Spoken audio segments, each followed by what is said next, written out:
Október 12-e van az önkormányzati választás vasárnapja. Jó reggelt kívánok mindannyiuknak!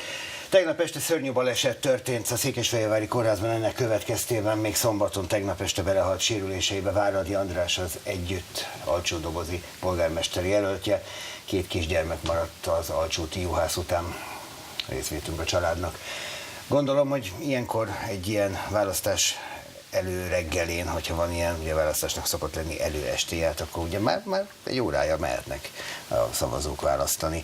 Szaniszló Sándor tele izgalommal, mert hát jelöltként az ember, gondolom, ezt úgy éli meg, mint élete egyik nagy napját. Jó reggelt kívánok! Szeretettel köszöntöm a nézőket. Valóban így van, már van telefonhívásom is, hogy Pestszentlőrinc eléggé jól kezdett, úgyhogy nálunk valószínűleg a reggeli időpontokban a budapesti átlagot meghaladó részvételre lehet számítani. Az, hogy ön az MSZP jelöltje, az evidencia volt, hogy akkor a többi baloldali párt is beáll ön mögé? Nem volt teljesen evidencia, nekünk is ugyanazt az egyeztetési folyamatot végig kellett vinnünk, ami volt Budapest mind a 23 kerületében. Hát tudjuk, hogy ebből 16-ban sikerült egyességre jutni. Én jelen pillanatban már 9 pártnak vagyok a képviselője, a közös polgármester jelöltje, többek között támogat a MOMA, támogat az MDF is, tehát vannak jobboldali támogatóim is, hogyha ezt így el lehet mondani. 9 párt, de hát van, persze, sokkal több is van. Mi az, ami a lőrincieket ön szerint a legjobban izgatja? Mert hát nyilván arra kellett építeni a kampányt, ami a legfontosabbnak látszik. Bár azt mondhatnám, hogy nehéz dolgom volt, de nem volt nehéz, hiszen Pestszentlőrincen az az általános vélemény, hogy elveszett 4 év. És ezt annak mondják, annak köszönhető, hogy a közbiztonság mára sajnos romokban van. Mi még úgy köszöntünk le 2010-ben, hogy volt egy városőrségünk.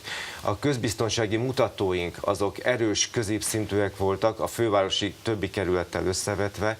Mára sajnos 4000 bűncselekmény közül a lakásbetörések aránya 1%, ami a felderítést illeti. És ha valakinek ellopják a kocsiját... 100-ból 1-nek találják meg a elkövetőjét? 100-ból 1-nek találják meg. Ha gépkocsit törnek fel, vagy lopnak el, ott meg 100-ból 2. Rettenetes mértéken leestek a felderítési mutatók, és ettől kezdve eltűnt az embereknek a biztonságérzete. Mi, amikor a városőrséget átadtuk, akkor azt gondoltuk, hogy legalább a szubjektív biztonságérzetet tudjuk javítani. Hát ezt fél évvel később becsukták, máig nem mondták meg nekünk, hogy a testületet miért eresztették szélnek. Most azt mondják, hogy nem volt jó döntés valószínűleg, de hát már túl vagyunk rajta. Mi azt mondjuk, hogy egészen biztosan lobbiznunk kell azért, hogy kiemelt kapitányság legyen a kerületben, hiszen a 18. kerületi ellátottságot rendőrséggel, járőrrel, illetve technikai felszereltséggel még a 80-as évek elejére határozták meg, hát akkor 80-valány ezer fős volt Pestszentlőrinc, ma már átléptük a 100 000 főt. Mennyire a Havanna lakótelep ennek a térségnek a bűnös góca, hogy azt nagyon sokan gondolják tradicionálisan, most már évtizedek óta? Ez a tradicionális vélekedés, amikor a kamerarendszer kiépült Dél-Budapesten először, Havanna volt az első, ahol lényegében fél éven át nem is volt bűncselekmény. Nem volt gépkocsi feltörés, nem volt lakásbetörés, nem voltak erőszakos rablások, és ez a mutató, ez a kerületi átlagba besimul. Az a nagy kár, hogy az egész kerületben romlott a közbiztonság olyan szinten, hogy most már valamit tenni kell. Az Üllői utat határozta meg kampánya egyik legfontosabb elemének, már az Üllői út állapotát, amely, hát hogyha az ember arra autózik, én ugye nem abban a kerületben lakom, és ritkán járok arra, de tényleg megdöbbentő, tehát olyan, mintha a 80-as években járnánk. Annál is rosszabb, eltűntek az emberek az utcákról, minden második, harmadik üzlet becsukott. A 18. kerület ma már nem tud eltartani egy gyors éttermet, az állt be éppen iskola kezdésre. Ez volt a 18. kerületben a fiatalok egyetlen kultúrát találkozó helye, ami drogmentes volt, ahol lehetett ingyen wifizni, ami egy kultúrát találkozási pont volt, ez is becsukott. Mondjuk egy amerikai gyorsétterem az egyetlen kultúrát találkozási pont, az önmagában gyászos, azt gondolom. Külső de az is, ha már az sem él meg. Külső kerület vagyunk, szerkesztő úr, nálunk nincsenek belvárosi diszkók, nincs belvárosi szórakozóhely, ezt el kell könyvelni, hogy a külső kerületek hátrányban vannak az összbudapesti intézmények tekintetében. De így is kell maradni ennek óhatatlanul? Természetesen nem kell így maradni, dolgoznunk kell rajta, de becsukott az egyetlen Barkács áruház is, illetve elkezdte a kiárusítást, be fog csukni, tehát a kereskedők szempontjából tragikus a helyzet. Én elmentem a múlt héten Kispestre, hát hasonló adottságúak vagyunk, és ott nincs ilyen jelenség, és megkérdeztem a polgármestert, hogy mi az oka. Ő azt mondta, hogy csökkentették a bérleti díjakat 2 Lépcsőben ugyanis ők napi kapcsolatban állnak a kereskedőkkel, hogy mit tud tenni az önkormányzat. Nyilván túl sok mindent nem tud tenni, de egy befektetés baráti környezetet nyilván tud alakítani. Azt hogyan tenni? Legyenek muskátlik a oszlopokon, legyenek padok, legyen lehetőség, ahol az emberek tudnak beszélgetni, legyen sok kis kávézó, legyenek biztonságos körülmények. De hát ezeket ki fogja eltartani? Hát most mondja, hogy a helyi vállalkozások sorra mennek csődbe. Lenne nekem ott kedvem kávézót nyitni, ha mellettem egy nagy gyors étterem is bezár?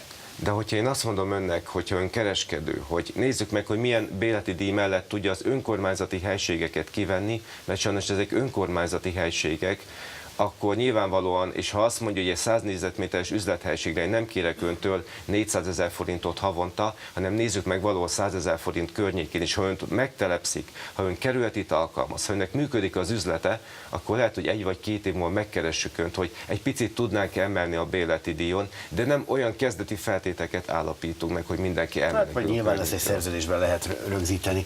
A harmadik a gyermekorvosi ügyelet, amiről én tudok, amit ígér a kerületieknek. Ez miért akkora kérdés, miért akkora kérés a kerületiektől? Nekem 2 6 éves gyermekem van. Iker gyerekek, 1 fiú, 1 lány, és én pontosan tudom, hogy a gyerekek igen gyakran betegek, különösen óvoda vagy bölcsődei időszakban, és hétvégén az viszont probléma a 18. kerületi közlekedési viszonyokat figyelembe véve, ez hogyha akkora valakinek költség nincs lenne? kocsia, nem költség, igazából nem akkora költség. Egyszerűen nem merült fel, nem jutott senkinek eszébe, bár a szülők rendszeresen kérik és kérték már hosszabb ideje. Önt támadták azzal, hogy a második diplomája közpénzből, az én pénzemből, meg az önök pénzéből van. Aztán erre nem olvastam, hogy válaszolt volna valamit, mert hogy legyintéssel elintézte? Nem legyintéssel, kifutott a téma, ez fél napig volt probléma. Nyilván választási időszakban meg kell keresni az ellenfél gyenge pontjait. Nekem úgy tűnik, hogy azt próbálták meg felhányni, hogy én a 2003 és 2006 között én az önkormányzat pénzéből szereztem valóban a főiskolai diplomámra az egyetemi végzettséget. Én azt elvégeztem normálisan, és azt mondták, hogy nem volt tanulmányi szerződés.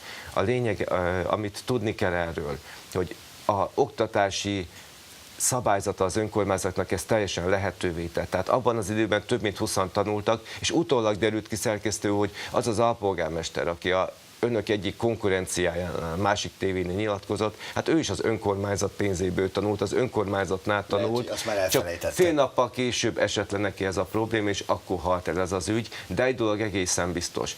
Elvégeztem, 4-esre végeztem, és utána még 4 évig alpolgármester voltam, gazdasági alpolgármester, tehát hasznosítottam a kerület érdekében hát ezt a diplomát. Bepillantást nyertünk abba is egyúttal, hogy milyen ügyek zajlanak egy kerület életében, hogyha egymást vádolják. Mi 100 000-es kerület vagyunk, egyébként is úgy működünk néha a perem kerület miatt, mint egy kis falu lennénk, bár sok emberrel, és hát nyilván sok mindent beszélnek az emberek.